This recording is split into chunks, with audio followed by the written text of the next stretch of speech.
there. I am Lauren Kramer with More Miles Run Coaching, and I am here with Scott Brooke of More Miles Run Coaching. We are both certified run coaches, and we are going to be talking today about race planning. So this is always an interesting discussion that comes up sort of this time of year in between seasons, where most of the people we work with, or a lot of people that are coming to us, have a goal race picked out. They have picked an event that they are excited about, want to be working toward, that is in the future. And so I wanted to touch on real quick, you have selected a goal race. Let's say, for most people, we're probably looking the end of the summer into the fall, early fall, maybe even late fall. When you have picked out a goal race, we then need to work backward and make a plan. How long does it take to train for the race that you're working toward? So let's start there, Scott. You have picked a goal for the fall season.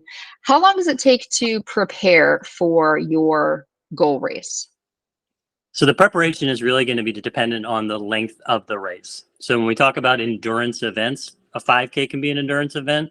A 50-mile ultramarathon can be an endurance event. So the timing in terms of how much do you need is dictated on that distance. So if you're going to run a 50-mile race in, let's say, the fall, anywhere between 20, maybe even 26 weeks to prepare to get to that point for your goal race. If it's a marathon, maybe it's 16 to 20 weeks. If it's less than that, you're going to go down. So again, the rule of thumb is going to be the length of the event as your goal race, the longer you need to prep for obvious reasons. But then there's a lot of different specific things inside of that training plan that goes into it to get you ready for race day. Sure. So as with a lot of things, it depends is sort of the grander answer. It depends a little bit on, the athlete's history, what they've been doing so far. And I really like the way you summarized that the longer the event you're training for, the longer the block of training you need to do to build up for it. Or the bigger the task, maybe. It's not even necessarily the longer the event, but the bigger the task, the bigger the preparation to prepare for it. I like that. Cool. Okay, that makes sense. So along the way, we've picked the A goal race that we are working toward. What else can we be doing during that time? Obviously, we're training for the goal race, but can we be doing other races along the way? Or when we set our A goal race, is that the race that we're working toward and that's the only thing on our schedule? Every runner is a little bit different. There's runners and athletes that love to race more than others, and some may say that goal race is the only thing in mind. But there's some benefits if you do choose to race inside or plan races inside of the training plan for your goal race. There's some benefits to that. And everything really, when we talk about races that you want to place in that are leading up to your goal race, think of them as practice. Think of them as a time trial or preparation to get to your goal, which is your A race. So there's huge benefits. I'll use the example of if you're training for an ultra marathon in the fall, throwing in a marathon, maybe 4 to 6 weeks prior to that goal race. If you're running a marathon in the fall, maybe throwing in a half marathon before your goal race. So again, if we look at the distance of your goal race, that'll kind of lead us into, if you do want to race prior to that, what's the distance and where should you place it in there? So huge benefits to racing inside of your goal race. I agree with that. I think too, the race environment makes for a really productive workout environment. So, if we need to get a big workout done, whether that's a really big number of miles, or it's a really hard session, I think being in the race environment helps to build you up for that. It makes it, you're hyped up and you're surrounded by people. You've got support from aid stations. It can really be a productive and motivational workout environment also. But I really like too that you phrased that races that we put in there along the way are stepping stones. It's not the goal itself. It's training toward the goal itself. Correct. Yeah, that makes good sense to me. And I think I would add in there too, you don't have to race before your A goal race if that's not something that fits into your life or fits into your schedule, or it's not something that motivates you, like it might motivate somebody else. But it is really helpful to have at least one event in there prior to your goal race, just for, like you mentioned, practice.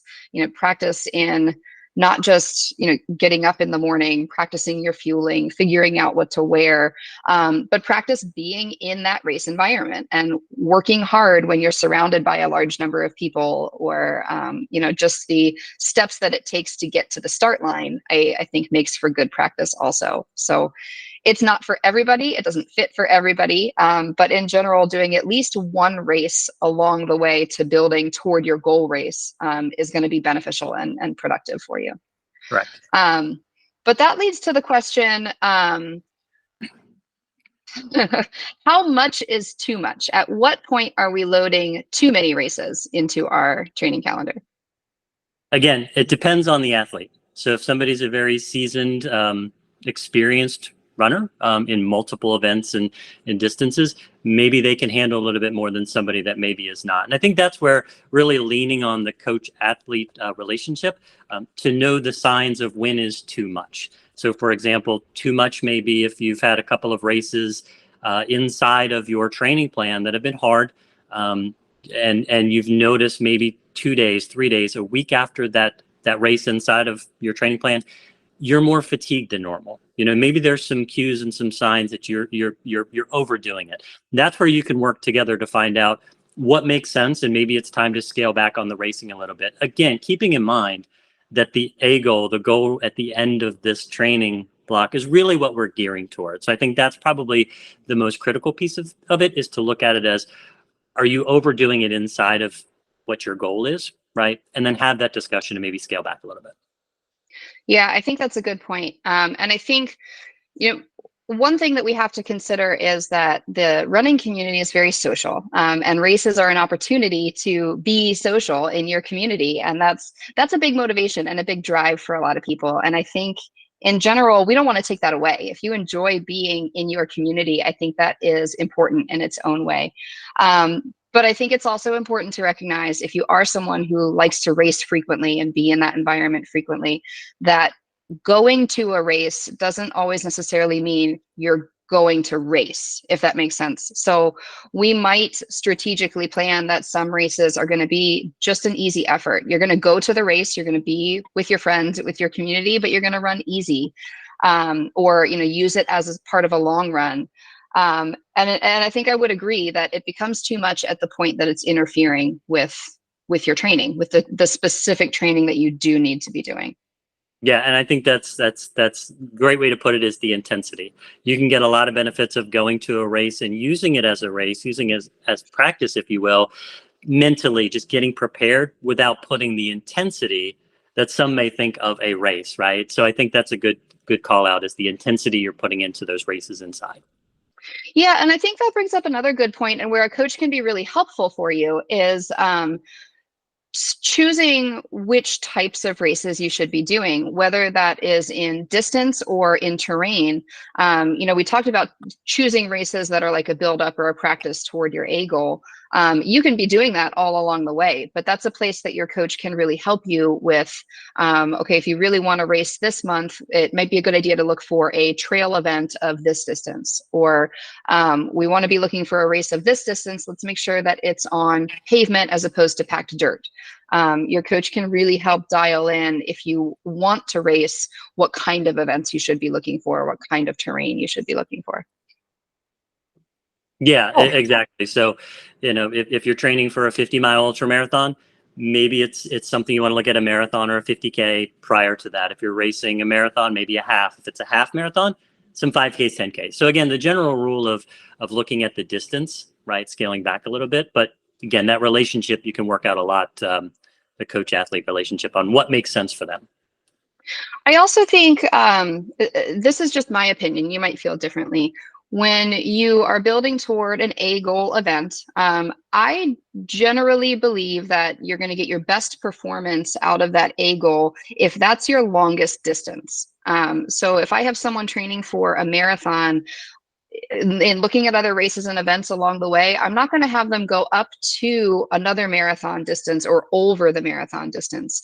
In general, there's some exceptions to that rule, and some places, depending on what the actual goal is, we may be a little bit flexible with that. But I think in general, for the most part, we're not going over the A goal distance in your race and training buildup leading prior. Would you agree with that? I definitely would. It's probably one of the biggest questions that I get from an athlete that would say, "Hey, what will be my longest run leading up to this goal race?" And so, if we talk about putting a race inside of it, yeah, we don't want to be putting in, let's say, a marathon inside of a training plan for a half marathon goal race. So, 100%, yeah, you want to make sure that you're putting in the right distance inside of that plan. Yeah, that makes sense. Um, okay, so this is an avenue again where a coach can be really helpful for you, and now is the right time to be getting these plans in place. Not only, like we mentioned, choosing an A goal for your upcoming season, but also planning out the steps along the way that are going to be a part of building toward that A goal. I also think it's not too early to be planning further ahead. I think it is helpful and strategic if you're already thinking about the next season and what you might be interested in. And again, planning those races in a strategic way that you've got your end of the season A goal here, and we've got enough time to recover, build, prepare for the next goal. So it's never too early to be thinking about what your main priorities are, what your biggest goals are, and planning forward for those. And I think now, we are about to head into a big summer of training. Now is the time, if you're not already connected with a coach, to be connecting with a coach to help you set up that roadmap toward getting toward your A goal. If you're already working with a coach, it's a time to be sitting down and having those conversations about what other events you can be putting in along the way. Okay, thanks for joining me, Scott. You can find, if you are interested in speaking with us about coaching, you can find us on moremilestogo.com, or you can also find us at More Miles Run Coaching on Facebook, social, Instagram, YouTube, all the social networks at More Miles Run Coaching. All right, we'll talk to you soon. Thanks for joining me. Thanks, Lauren.